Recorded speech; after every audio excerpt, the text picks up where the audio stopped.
क्यों माना जाता है? नीतिकार भी कहते हैं अन्नदानम परम दानम, अन्नदान को परम दान, श्रेष्ठ दान माना जाता है, क्योंकि अन्न से क्षुधा शांत होती है। अन्न के माध्यम से शरीर में धर्म साधना करने का सामर्थ्य आता है। अन्न के माध्यम से स्व पर का उपकार करने में ज्ञान ठहरता है। बिना अन्न ग्रहण किए इंद्रियां शिथिल हो जाती हैं, मन समीचीन रूप से कार्य करने में असमर्थ हो जाता है। इसलिए आहार वो उसका कारण है। वह आहार रोग को दूर करने में भी समर्थ है। आहार औषधि का काम भी करता है और आहार के माध्यम से ही प्राण शरीर में ठहर सकते हैं, अन्यथा प्राण शरीर से अलग हो सकते हैं। इसलिए आहारदान अभयदान रूप भी है। जिसने भी आहार आदि दान दिया उसने निस्संदेह उत्तम सुख को प्राप्त किया। एक कार्य का आप लोगों ने सुनी होगी वह छंद, गज तुरग सहस्रम गोकुलम भूमिदानम कनक रजत पात्रम वेदिनी सागरांतम उभय कुल पवित्रम कोटि कन्या प्रदानम नहीं समभवतु अन्नदानम समानम। आचार्य महोदय ने लिखा, गज तुरग सहस्रम, हजारों हाथियों का दान, हजारों घोड़ों का दान, गोकुलम भूमिदानम, हजारों गायों का दान, भूमि का दान, कनक रजत पात्रम वेदिनी सागरांतम, सोने चांदी के बर्तनों का दान, भूमि पर्यंत सागर पर्यंत भूमि का दान, उभय कुल पवित्रम कोटि कन्या प्रदानम, दोनों कुलों को पवित्र करने वाली करोड़ों कन्याओं का दान। इन सभी दान से जो फल मिलता है वह फल न्यून है। वह फल एक मुट्ठी दिए गए अन्य दान की बराबरी नहीं कर सकता। यदि एक गिलास भी नवदा भक्ति से दिया है तो वह दान निस्संदेह वट के बीज की तरह से वह फल देने में समर्थ होता है। वट वृक्ष का बीज बहुत लघु होता है, किंतु जब वह उत्पन्न होता है तो विराट वृक्ष बन जाता है। उसमें उस प्रकार के लाखों फल आते हैं। उसमें उस फलों में बहुत सारे बीज निकलते हैं। तो एक बीज से अनेक बीजों का फलों का प्राप्त होना शक्य है। इसी तरह से उत्तम रीति से उत्तम पात्र को उत्तम दाता ने उत्तम वस्तु का दान दिया है तो वह भी उत्तम सुख को प्राप्त करता है। चतुर्थ काल की एक वार्ता है, प्रसंग है। जिस समय चतुर्थ काल में भगवान पार्श्वनाथ स्वामी का शासन चल रहा था, उस समय कौशाम्बी से एक श्रावक श्रावस्ती के लिए जाता है। पाप कर्म के उद्देश्य से उसका समस्त वैभव संपत्ति नष्ट हो चुकी थी। उसने सुना था श्रावस्ती में कोई एक ऐसा सेठ है जो पुण्य को गिरवी रखता है, उसके बदले में उधार पैसा देता है। उसने भी पूर्व में कुछ पुण्य किए थे, कुछ पुण्य कार्य, तो अपनी पत्नी के विशेष आग्रह पर वह श्रावस्ती गया। मार्ग के लिए उसने कुछ थोड़ी सी मूंग की दाल और चावल भी ग्रहण किए, किंतु जब वह मार्ग से जा रहा था, पद यात्रा करता हुआ मार्ग जंगल में सो के जाता था, वहाँ सामने देखा कोई सेठ अपना डेरा लगाए हुए वहाँ पर है और लोग वहाँ पर हैं उसकी सेवा में। उसकी रसोई तैयार हो रही है। उसने कहा कि मुझे अलग से चूल्हा बनाना पड़ेगा, रसोई बनाने में पात्र भी बर्तन मेरे पास नहीं है। यदि कोई हर्ज न हो तो ये चावल और दाल आपके चौके में मैं देता हूँ, इसे बना करके मुझे दे देना। ठीक है, भला आदमी था सेठ, उसने वैसा ही किया। किंतु सेठ भोजन करने के पूर्व वह प्रतिक्रिया करता है, अतिथि संविदा व्रत का पालन करता है। मुनिराज की भावना भाता है, तभी आकाश मार्ग से रिद्धिधारी मुनि महाराज वहाँ पर पधारे। शेठ ने नवदा भक्ति पूर्वक महाराज का पड़गाहन किया। पड़गाहन करने के उपरांत उन्हें नवदा भक्ति से आहार देना प्रारंभ किया। मुनिराज ने अन्य वस्तुएं न लेकर के वह खिचड़ी का आहार स्वीकार किया। खिचड़ी देने के उपरांत मुनिराज आकाश मार्ग से चले गए। वह व्यक्ति भी जाने को तैयार हुआ। सेठ ने कहा, बिना भोजन किए तुम नहीं जा सकते। उसने कहा, नहीं, मैं भोजन नहीं करूँगा। मेरा जो भाग था, खिचड़ी मेरी थी, वह मुनिराज ने ग्रहण की। मेरा बहुत बड़ा पुण्य का उदय। उसने कहा, तुम भोजन नहीं करोगे तो मैं भी नहीं करूँगा। उसने सेठ के यहाँ भोजन किया। श्रावस्ती पहुँचा, कहा, मैं अपने पुण्य को गिरवी रखने के लिए आया। क्या किया पुण्य कार्य तुमने? लिख करके उसने रखा कि मैंने धर्मशाला बनवाई, मैंने और कोई काम पुण्य के कार्य किए। उसने कहा, यह सब तुमने अपने नाम के लिए की, इसलिए इससे कोई विशेष पुण्य नहीं और कोई पुण्य कार्य। उसने कहा, रास्ते में मुनिराज को आहार हुआ था, मेरी मुट्ठी भर चावल और दाल उनकी उदरस्त हुई, वह दान मैंने अनुमोदना की। चलो लिख के रखो। लिख के रखा तो तराजू का पलड़ा नीचे दब गया।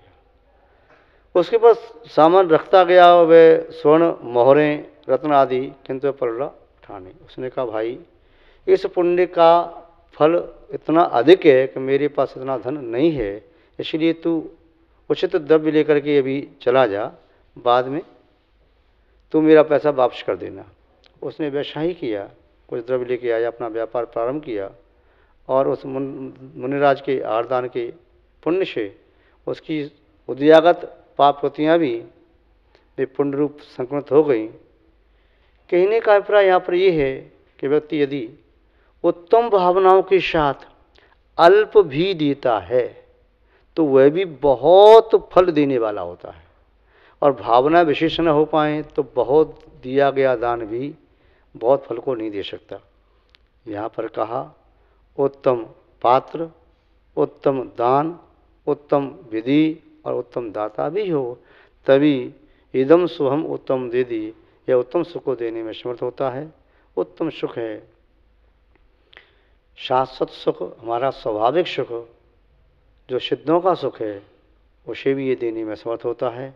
परंपरा से यह शाश्वत सुख देने वाला है, मोक्ष को देने वाला है। इसलिए भव्य जीवों को, ग्रस्तों को अपनी सामर्थ्य के अनुसार जब तक भी उस प्रकार का दान देने में समर्थ हैं, तब तक दान आदि देकर के शास्त्र पुण्य का अर्जन करना चाहिए। स्वपरहित में निमित्त बनना चाहिए। यही आपका, हमारा आपके प्रति मंगल आशीर्वाद है। आप सबका शुभ हो, मंगल हो, कल्याण हो, ऐसी हम आपके लिए मंगल भावना भाते हैं। इन्हीं मंगल भावनाओं के साथ अपनी शब्द श्रृंखला को विराम देते हैं। जय बोलिए श्री शांतनाथ भगवान की, परम पूज्य आचार्य गुरुदेव श्री विद्यानंद जी महाराज की, अहिंसामय विश्व धर्म की। ओम नमः सिद्धेभ्यः। जय बोलिए त्रिकालवर्ती त्रैलोक पूज्य विश्वाराध्य पंच परमेष्ठी भगवान की, अनंतानंत सिद्ध परमेष्ठी भगवान की, वर्तमान जन शासन नायक श्री वर्धमान महावीर भगवान की, परम पूज्य चारित्र चक्रवर्ती आचार्य श्री शांत सागर जी मुनि महाराज की, परम पूज्य सिद्धांत चक्रवर्ती आचार्य गुरुदेव श्री विद्यानंद जी मुनि महाराज की, विश्व कल्याण कारक अहिंसा प्रधान श्रीमद विश्व धर्म की।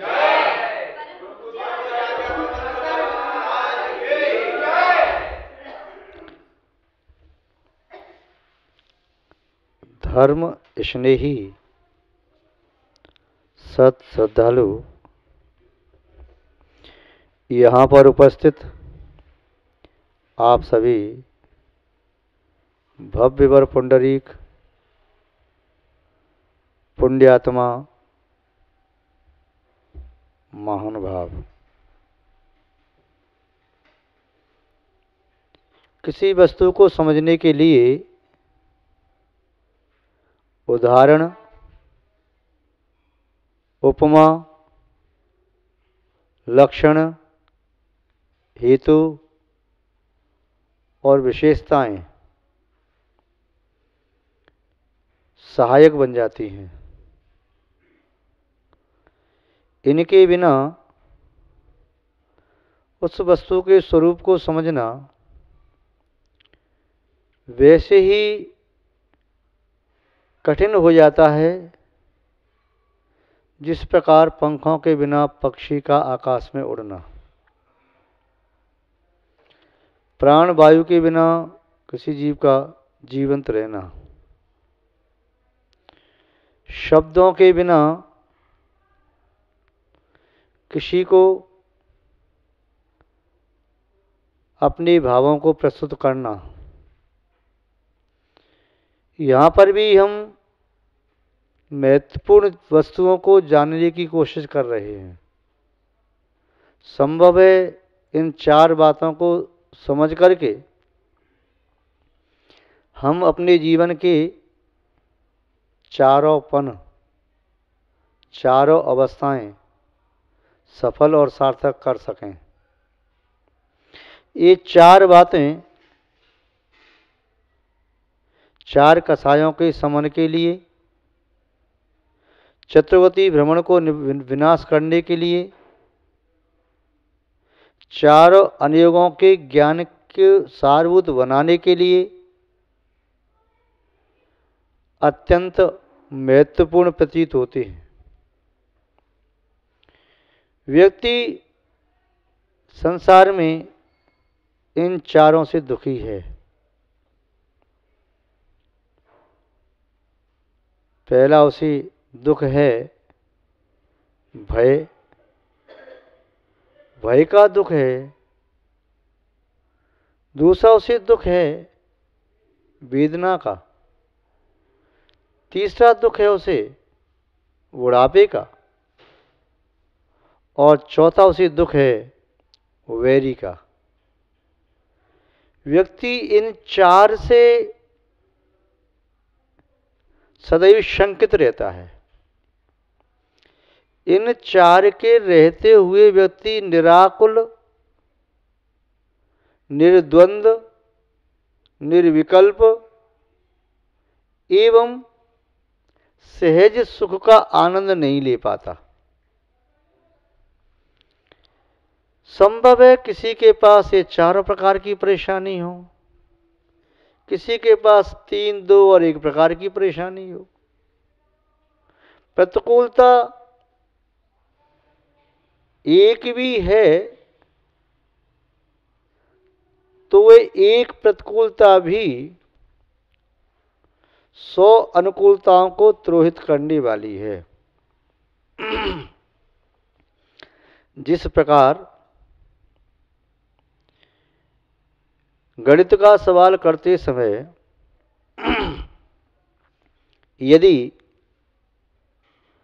उस सवाल को 99% हल कर दिया, 1% चूक गए, तो समझना चाहिए वह सवाल गलत ही माना जाएगा। सही उत्तर प्राप्त नहीं किया जा सकता। कोई वायर इलेक्ट्रिक से कनेक्ट है, बहुत लंबा है, सैकड़ों मीटर लंबा है, किंतु जहाँ स्विच बोर्ड से उसे जॉइंट करना है उसमें केवल सिर्फ और सिर्फ 1 सेंटीमीटर का अंतर रह गया है। उस 1 सेंटीमीटर के अंतर के कारण समस्त इलेक्ट्रॉनिक इंस्ट्रूमेंट्स या उपकरण हैं या वायर है, व्यर्थ ही माना जाएगा, सार्थक नहीं हो सकता। ऐसे ही जीवन में चाहे मृत्यु का भय किसी को हो, चाहे कोई शरीर में व्याधि हो, चाहे वह बुढ़ापे से परेशान हो, चाहे वैरी से वह चिंतित रहता हो, अथवा उसे अन्य प्रकार की कोई वेदना या पीड़ा हो,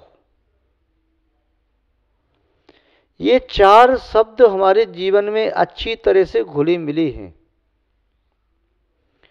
संभव है प्रत्येक संसारी प्राणी इन चारों शब्दों से इतनी अच्छी तरह से परिचित है जितना अन्य किसी से परिचित नहीं, क्योंकि ये चारों शब्द उसे प्रत्येक भव में अनुभव में आए हैं। हो सकता है सुनने में भी आई हों, कहने में भी आई हों, किंतु ये चारों शब्द अनुभव में तो सबके आए ही आए हैं। इसलिए यहाँ पर आचार्य महोदय कार्तिकेय अनुप्रेक्षा की टीका में लिख रहे हैं, मरण समोड़थ्य भयम छ्वा समो वीणाणथि